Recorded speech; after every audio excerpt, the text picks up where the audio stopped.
No community is exempt from child abuse. First Witness has a bold vision that we can all get behind, a vision that supports children and puts an end to child abuse. They were like a saving grace during it, like some sort of peace during this whole traumatic experience, and gave us direction on what to do and how to handle things, and advice, I guess. The First Witness approach begins with forming a multidisciplinary response team, an interagency group of child maltreatment professionals, including law enforcement, social workers, doctors, public defenders, therapists, advocates, and others. The agency organically worked together for each family. They have a common goal: to keep the children and families at the center of their processes. The court system that we're in, it doesn't fit well for children because of the way that it's set up. It's set up to be authoritative. It's set up to create respect and reverence for the law. And that doesn't work well when you're interviewing a child and trying to get to the truth. We also know that child abuse prevention is critical to our community's response.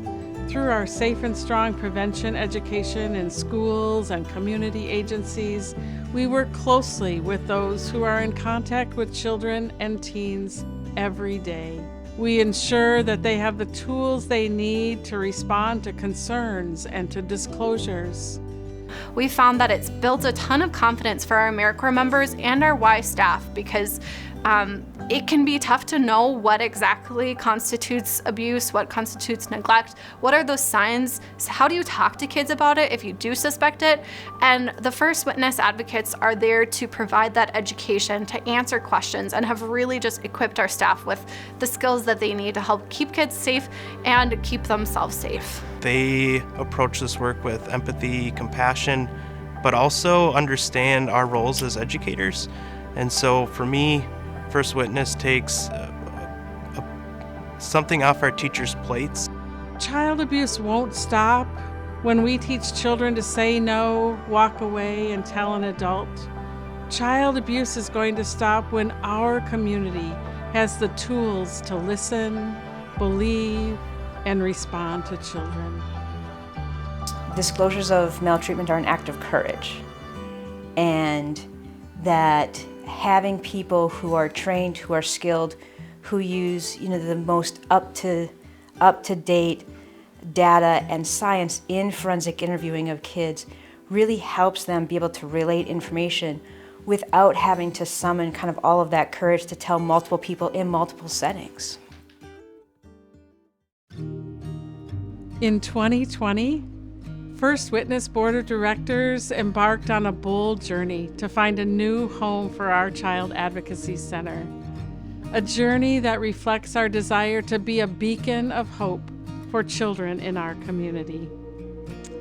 Our new home represents a model for our state and our nation. A model of advocacy that gives families their power at a time when their power has been lost. A gold star model of forensic interviewing, where our interviewers are highly trained, well-researched, and work closely with our multidisciplinary team to ensure the best outcomes for children.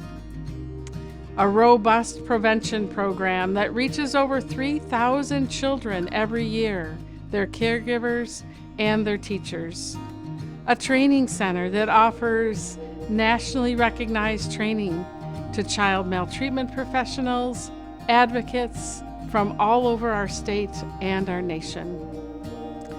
Our new home centers around the family and their needs.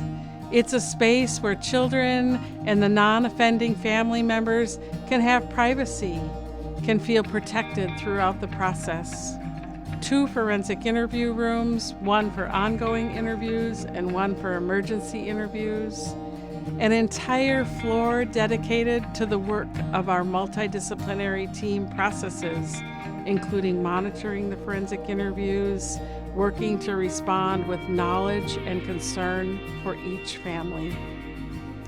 Safe and comfortable playrooms and family rooms, a room designed specifically for teens, an advocacy resource center, a medical exam room, a space for mental health services, and finally, a spiritual and cultural center that will work closely with our cultural and faith-based communities. Our center will serve as a place where families can begin to heal, inspiring reflection, responding to the self-identified needs of the family impacted by child abuse. It's time to lift up children by providing them with the support they need to rebuild their lives.